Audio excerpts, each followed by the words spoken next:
Fire Emblem Fates Conquest is already a difficult game on Lunatic difficulty, so is it even possible to complete if all player characters have 0 strength and 0 magic? To answer this question, I have decided to challenge myself by modding my game so that all player characters have a magic and strength cap of 0. This means that their strength and magic stats will always be 0 and they can never gain any permanent stats through level ups, class changes, or even stat boosters. However, other bonuses from skills, tonics, meals, pair-ups, and so on will still function as normal.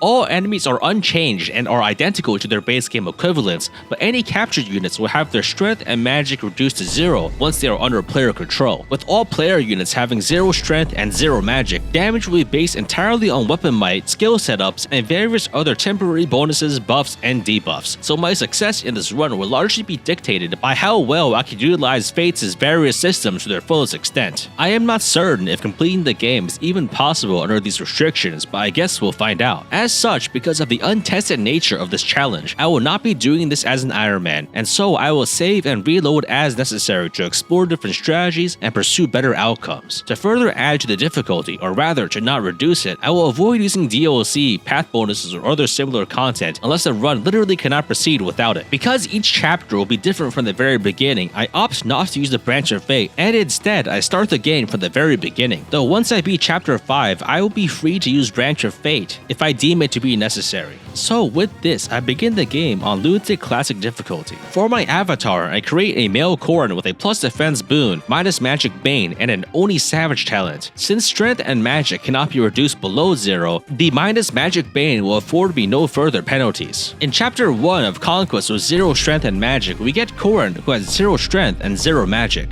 The objective of this map is to defeat Xander, who is well known for having high defense, so it will not be unreasonable to think that this map is already impossible. But curiously, Xander only has 1 defense on this map, meaning that even a Corrin with 0 strength and a bronze sword can damage him. But because of Xander's personal skill Chivalry, he takes less damage if his opponent is at full health, so Corrin can only do 1 damage per hit. We can triple Corrin's damage output by attacking while Corrin is wounded, but defeating Xander too quickly is actually not desirable, because that will mean Corrin will get less XP for battling him. So I decided to repeatedly hit Xander for 1 damage at a time to gain some early levels, and I managed to level up Corrin twice, gaining 0 strength and 0 magic for a total of 0 strength and 0 magic, which is exactly on par with the expected values.